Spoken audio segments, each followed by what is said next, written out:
Bring out the witch! I'm not a witch. That's what they all say, love. Bye. Ah! Next. Right, let's do this one too.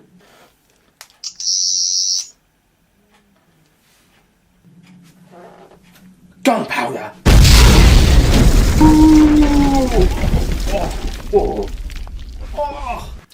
Well, that's what you get for being a bully. Oh, you bitch, you could have killed me! Just be glad that I didn't cause it to blow you up. I mean, it blew up, but it didn't kill you, so be grateful. I don't kill. Usually. I guess you're right. It wasn't enough to kill me. But still, ow. Alright. You be good now. I have seen the light! The light above me! And also the light of that woman's not wand, because she's not a witch. Whatever it was. This is actually quite comfy. I actually like lying on the floor. Not when I'm trying to sleep, but it's alright for a rest.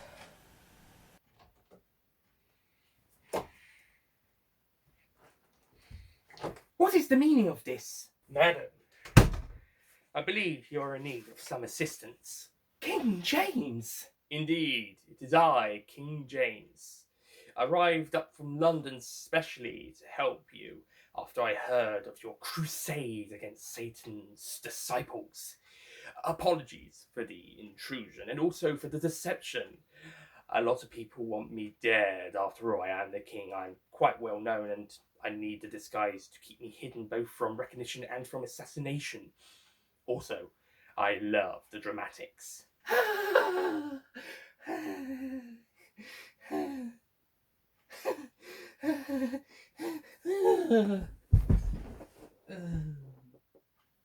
love you. Oh, I didn't think I was that dramatic. Oh well. On with the review, I guess.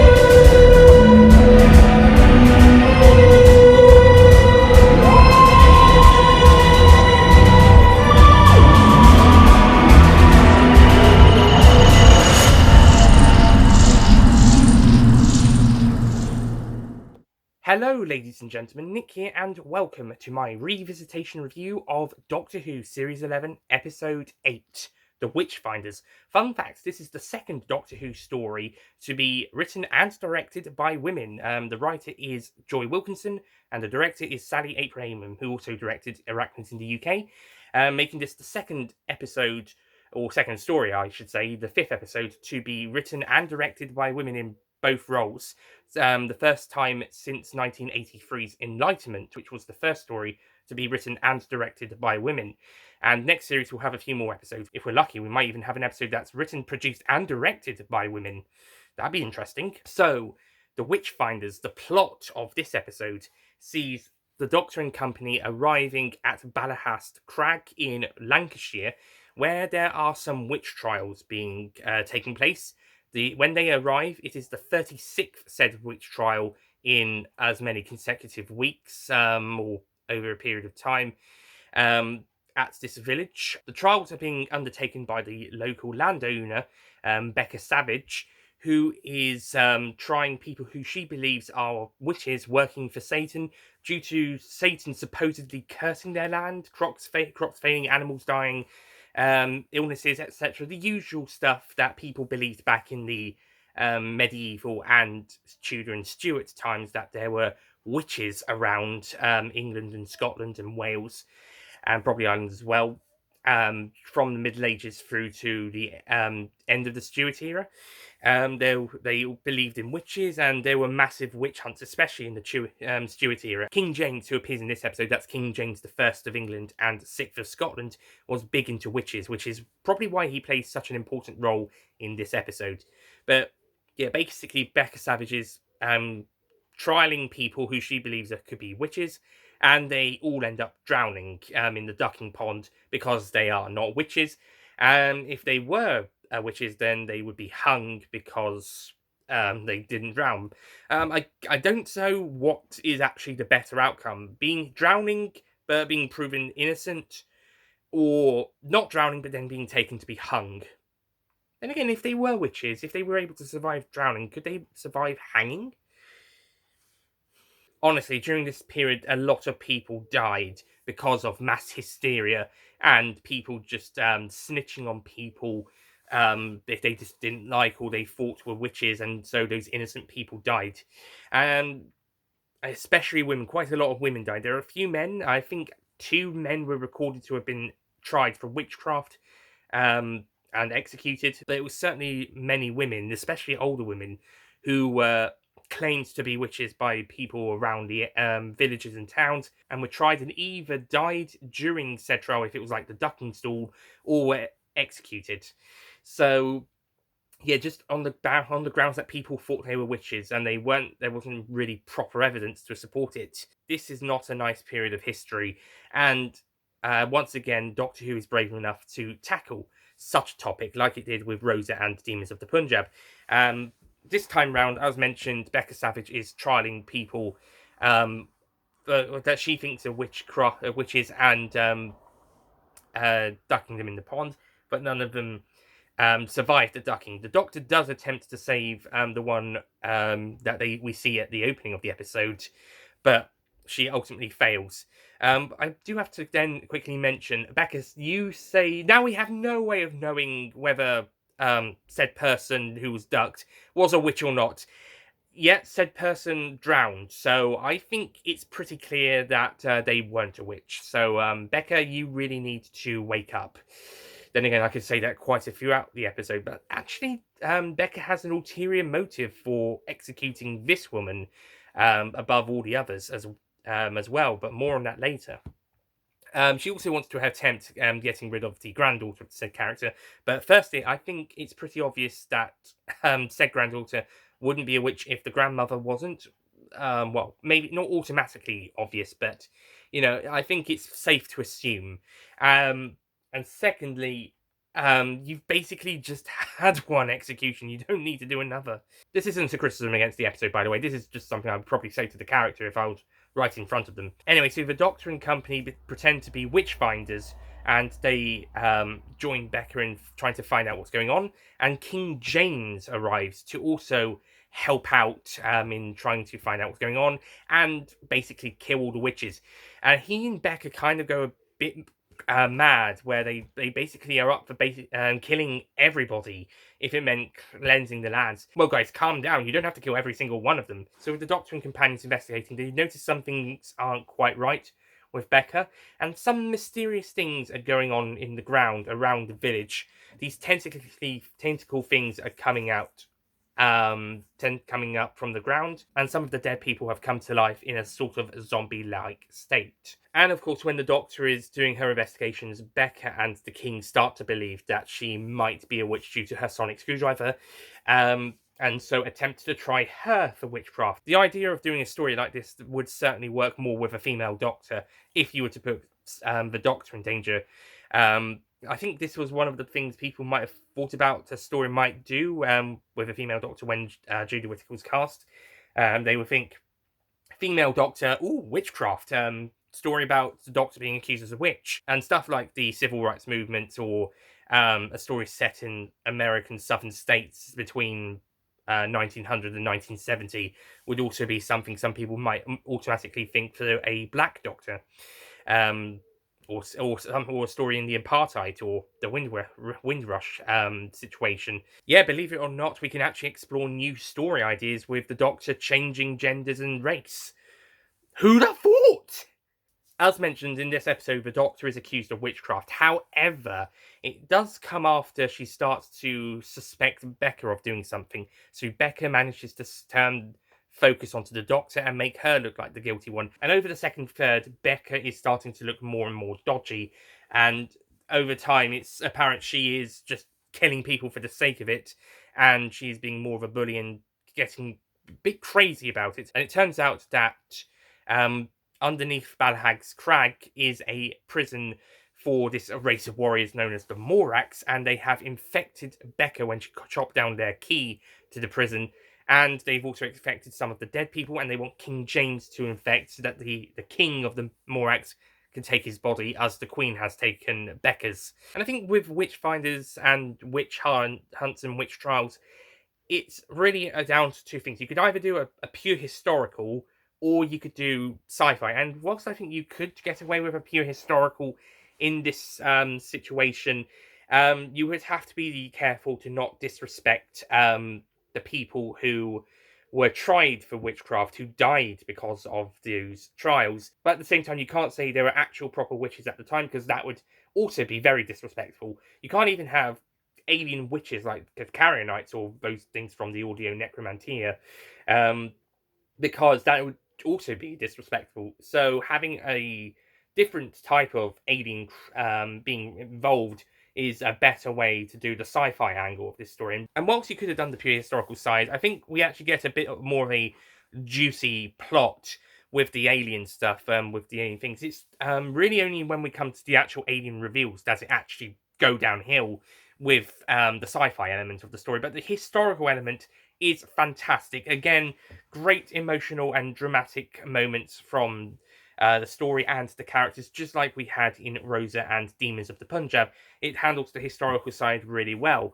And I think by the end of Series 11, the historical stories had gotten the reputation of being the best part of the Whittaker era, or at least the best part of the stories, and were the most popular episodes of the series amongst the fans, at least certainly the first two. I'm not sure about this one, but it certainly got praise for its historical handling. And I agree, it's brilliant seeing the historical context brought alive. And whilst I don't like the bigotry and towards women, it is part of this time period, so they do handle that well enough in a historical context. But it is, yeah, it's grating. Thankfully, it's not there for too much. But as mentioned, it's the climax that kind of lets the story down a bit when it's revealed the aliens are a warrior race known as the Morax, and they're just imprisoned for war crimes, etc. And they're typical deep-voiced speaking aliens, and with these CGI faces. It's just generic and not as interesting. It was building up to this big reveal, and it just comes to a disappointing letdown, in all honesty. And their plan is just to pump King James of the Morax King and then go off and rule the earth or something. I don't know. I don't really care what the Morax plan was. But yeah, the episode was doing so well up until that point, but the last 5 to 10 minutes are just, boy, this is just disappointing. So yeah, that's not so great. Character-wise, the characters are once again great. The companions don't really do an awful lot, but I do like Ryan's interactions with the King, with King James, Yaz's interactions with Willow, and Grain is just fun. Grain's just Graham. He's really great, and the actors are really great as companions, but they do go away, disappear for a bit, just to so we can have the Doctor being tried as a witch bit, and then being a bit late to try and stop them, try and stop it happening. So they're kind of out of the picture for a few minutes of the main focus, and they're just following the Mud People for a bit. That being said, I do think the Doctor is pretty great in this episode, and Jodie Whittaker does a great performance, especially when she's being dark and serious towards Becca just before the ducking.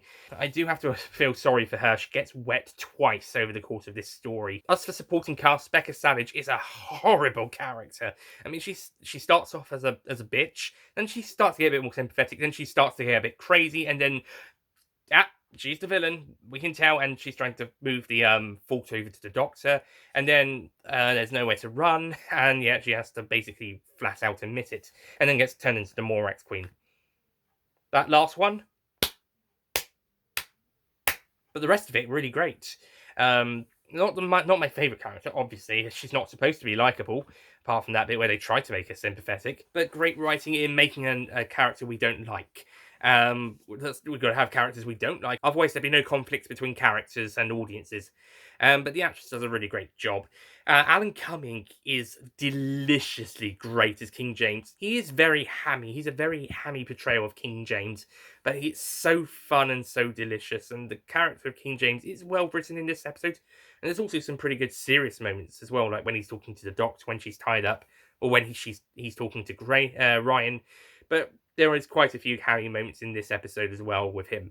Apparently, he was supposed to become a recurring character, but he was introduced quite late into this series, and he hasn't turned up yet. Then again, Jack Robertson was supposed to be a recurring character, but he didn't turn up again until Revolution of the Daleks, and that's the latest episode broadcast. And that was the 22nd episode of the Whiskey Era, 20th serial. So, yeah, maybe King James will return later down the line, but I'm not sure. Finally, we have Willow, who's okay. She's an okay character, and the actor plays her well enough, but I'm not too worried about Willow, to be honest. I mean, it's not a huge number of supporting characters that I just don't really... I think we could have lost one or two of, like in Saranga Conundrum. I'm just not too worried about Willow, but at least we've only got 3 main supporting characters, plus also Willow's gran at the start, and then as her being the leader of the the Morax-controlled bodies. Visual effects and cinematography once again look pretty nice. Some of the visual effects do look a little bit fake, and I'm not entirely sure how the Doctor sent the Morax back to their prison. Did she just push the bit of the tree bark with the flame gas thing into the prison thing? Because they used that as sort of torches to go against witches, the remains of the tree, and then the gas thing. Did she just push that into the stump, and that's how everyone got sent back? All the Morax got sent back. I'm not entirely sure. It's a very quick climax. Like I said, the climax of this episode kind of lets the story down. Not only is it a big change in tone, and the Morax themselves are very generic monsters and villains, but it's also over too quickly. It's not. I wouldn't say it's rushed, apart from that bit with the Doctor pushing something into the stump, but it is over very quickly. The stump bit, as I just mentioned, would be rushed, to be honest, actually. The end of this episode where King James and Willow say goodbye does feel very classic Who to me. I would also say the same for the ending of Robert of Sherwood as well, where characters would speak to the Doctor and companions just before they left off. It felt very classic Who-esque. So overall, The Witchfinders is a very strong episode for about 2/3 of its run, but the final third kind of drops the ball. It doesn't drop the ball as much as, say, Wedding River Song or Closing Time, where they were really great starts, and Closing Time really great middle, but then it absolutely fucked up the ending, which Closing Time definitely did. Wedding River Song just went downhill after a really great start. And I can see why people aren't so keen on those 2 episodes. For me, they're mediocre, but that's because they started off great. Closing Time was amazing for the first 2/3, and then the last third was absolute shit. So it ended up being meh. Thankfully, The Witchfinders, like Smile, doesn't go the same way. It starts off really well, and even with a weak ending, it's still a pretty good episode, because the ending isn't as shit as Closing Times, so it can't make anything as good as what that had go a smack downhill because the ending was so bad. It's just a disappointing ending for this one, and it kind of lets the story down. So, like Smile, I will be giving this episode an 8 out of 10.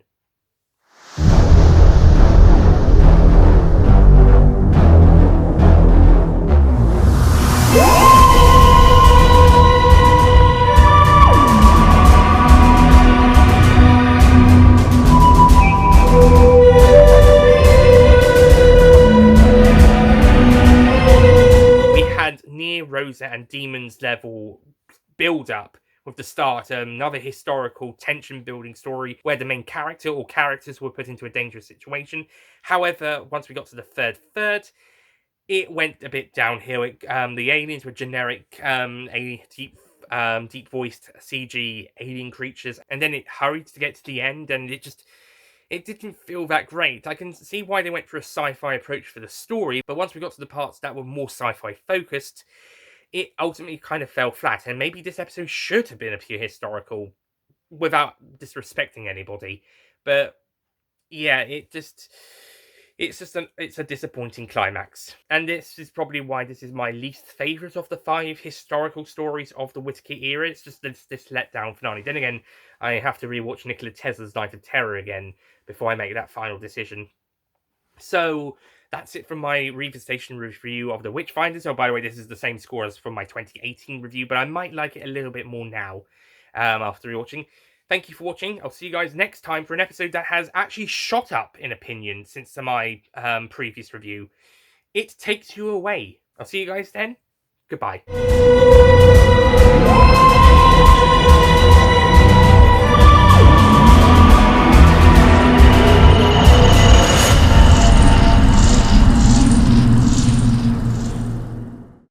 Don't forget to click below to subscribe to the Nicholas Payne YouTube channel.